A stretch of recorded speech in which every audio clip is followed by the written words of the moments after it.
ओडिशा राज्य श्रमिक समवाय समिति पक्षरु 5,000 टंका सहायता। अनुगुल जिला बौलीगढ़ ग्राम पंचायतर शांतनु कुमार महांती किछि दिन पूर्वे दुर्घटना होइछंती, जहा फଳରେ ओडिशा राज्य श्रमिक समवाय समिति पक्षरु 5,000 टंका सहायता प्रदान करिछंती। ओडिशा राज्य श्रमिक समवाय समितिर सदस्य माने कहिछंती कि जे कोनोसी सदस्य दुर्घटना किंबा विपदरे पड़िबो ओडिशा राज्य श्रमिक समवाय समितिर सदस्य माने तांकु साहाय्य सहयोग करिवे, जहा फଳରେ बौलीगढ़ ग्राम पंचायतर शांतनु को एई साहाय्य मिली पारिछि। सबुठारु मुख्य सहायता मध्यरु 55 वर्ष बयस सीमारु तळकु कोनोसी सदस्या जदि जे कोनोसी रोगरे आक्रांत होई संपूर्ण विकलांग होइथांती तेबे तांकु विभिन्न सहायता दियाजिबो। ताहा उपरस्थ अधिकारी मानक द्वारा आलोचना करा जाई स्थिर करा जाई निष्पत्ति निया जाई बोली मत प्रकाश करिसंती। एई कार्यक्रम CEO Raghunath Palei, BM Babita Mahapatra, ABM Amaresh Chandra Sahu, PO Gitanjali Dandia, FPO Lucky Samal, Sita Jena, Laxmipriya Dandia, Anupama Behera एवं ज्योतिर्मयी सामल प्रमुख उपस्थित थिले। शांतनु कुमार महांती, बौलीगढ़ पंचायत। आपनकर जो आज चेक पाइछंती कोनसी संस्था पक्षरु कोन पई पाइले ओ केते टंका सहायता पाइले? मोर एक्सीडेंट हेथिवारु से बाबदरे मते ये आमर जो सोसाइटी अच्छी से सोसाइटी एसएस स्मार्टर से मैंने 5,000 टंकार गोटे चेक प्रदान कर समस्त को उत्साह करने को चाहिए जे समस्ते मेंबरशिप हूँ से समस्त को अनुरोध करी। रघुनाथ पल्लई आमर Odisha state labour cooperative society limited chief executive officer हिसाब से कार्य करे। आज अपन जो अपन बौलीगढ़ पंचायत को आसी ना पहुंचते और जनक चेक देजंती कि कोन कहया पे चाहिए?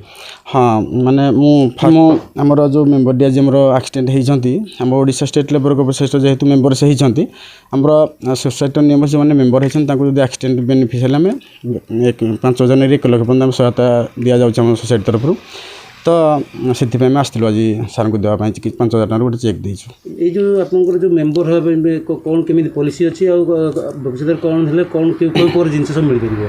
हाँ फास्ट आमर जो मैंने मेंबरशिप ये नौ लाइफ थे से मेंबरशिप ने से सब जिन 15 ରୁ 50% डिस्काउंट रेट पाइपर और द्वितीय जदि कौन प्रकार एक्सीडेंट होता 5,000 रे 1 लाख पर्यंत सहायता राशि प्रदान पाइपर सोसाइटी तरफ।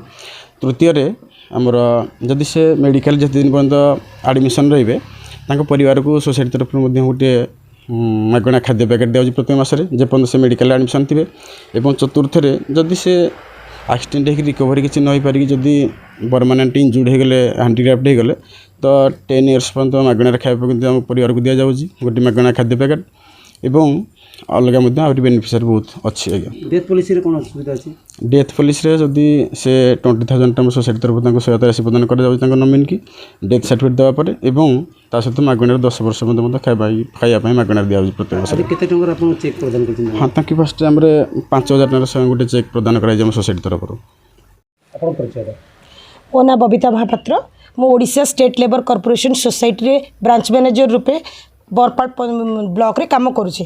सर अपन जो जने दुखी को पाखरे पहुंचंती कौन जो चेक भी प्रदान करछनी कौन कहबे एथि? हमर सोसाइटी तरफ गोटे प्रयास अच्छे सर समस्त को जेते माने जरूरतमंद लोक अच्छी लेबर श्रेणी लोक अच्छे समस्त पाखे सबु प्रकार सुविधा सहज उपर केमती पहुँची पार सोसाइटी ये गोटे छोट प्रयास सर। आमर ये मेंबरशिप नहीं सार जनक एक्सीडेंट होती तो प्रथम आम सोसाइटी जो गाइडलाइन अच्छे से अनुसार सार को आम प्रथम चिकित्सा राशि 5,000 प्रदान करूँ। तो सोसाइटी तरफ आहरी बहुत किसी सुविधा अच्छी तो आम परवर्ती स्तर में जहाँ जहाँ आमर आगू थी आम से साहाय्य सार को करूँ जो जो माने आमर मेंबरशिप नहीं बहुत किसी सुविधा अच्छी। तो मु सोसाइटी तरफ समस्त की कहबी ए समस्त योगदान दिंतु निजर सुविधा और भविष्य जाग्रत हूँ समस्ते भलरे रुहतु समस्त मंगल हो निजर माँ भौणी मैंने निज एरियार माँ भौणी मैंने बहुत योगदान दौरान एपाई तो से मोर समस्त को अशेष अशेष धन्यवाद। से प्रयास रे आज पंचायतर जड़े असुविधा लोकों पाखे आम पहुँची पार्छ सोसाइटी साहाय्य दे पारछि सेतिपई मु समस्तिंक पाखरे चिर ऋणी जगन्नाथ करंतु आम सोसाइटी तरफ सब प्रकार सुविधा सबू मेंबर मानू मिलू सर। ଆମେ ଜାଣିବାକୁ ପାଇଲୁ ଯେ ଏଇ ଯେଉଁ ଆକ୍ସିଡେଣ୍ଟ ହେଇକି ଯେଉଁ ଲୋକ ଜଣ ଥିଲେ ତାଙ୍କ ପାଖକୁ ସାହାଯ୍ୟର ହାତରେ ଟିକେ ଲେଟ୍ ହେଇଗଲା ବୋଲି ଶୁଣି ପାଉଛୁ, କ'ଣ କହିବେ তিনি? ଆଜ୍ଞା ସାର୍, ସେଇଟା ତ ସତ କଥା। ତାଙ୍କର ଆକ୍ସିଡେଣ୍ଟ ହେବାଟା 2 months ଏଭବ ହେଇଗଲାଣି। ସେ ପ୍ରକୃତ ତାଙ୍କର ରିସେଣ୍ଟଲି ସେ ପାଇବା କଥା, ଯେହେତୁ ମେମ୍ବରସିପ୍ ନେଲା ପରେ ସେ ରିନ୍ୟୁଆଲ୍ଟି କରିନଥିଲେ, ତେଣୁକରି ଏ ପ୍ରୋସେସିଂ ପାଇଁ ତାଙ୍କୁ ଡେରି ହେଲା। ତେଣୁକରି ମୁଁ ସମସ୍ତଙ୍କୁ ପ୍ରତ୍ୟେକ ମେମ୍ବରକୁ କହୁଛି ଯେ ନିଜ ସୁବିଧା ପାଇଁ ଆପଣମାନେ ମାସକୁ 100 ଟଙ୍କା ରିନ୍ୟୁଆଲ୍ କରନ୍ତୁ, ନିଜ ଫ୍ୟୁଚରଟିକୁ ଆପଣ ସେଭ୍ କରନ୍ତୁ। ତ ରିନ୍ୟୁଆଲ୍ ନ କଲେ ଆପଣ ସୋସାଇଟି ତରଫରୁ କୌଣସି ପ୍ରକାର ସୁବିଧା ପାଇପାରିବେ ନାହିଁ। ତ ମେମ୍ବରମାନଙ୍କୁ ମୋର ସମସ୍ତଙ୍କୁ ଅନୁରୋଧ, ଆପଣମାନେ ପ୍ରତ୍ୟେକ ମାନେ ମେମ୍ବର 100 ଟଙ୍କା ମାସକୁ ରିନ୍ୟୁଆଲ୍ କରି ସୋସାଇଟି ତରଫରୁ ସବୁ ସୁବିଧା ପାଆନ୍ତୁ। ଆଉ ଆପଣମାନେ ଯୋଗଦାନ ଦେବେ, ମୋର ସେଥିପାଇଁ ସମସ୍ତଙ୍କୁ ମାନେ ଆଶା ଆଉ ଭରସା। ଆଉ ସମସ୍ତଙ୍କୁ ଜୟ ଜଗନ୍ନାଥ, ନମସ୍କାର।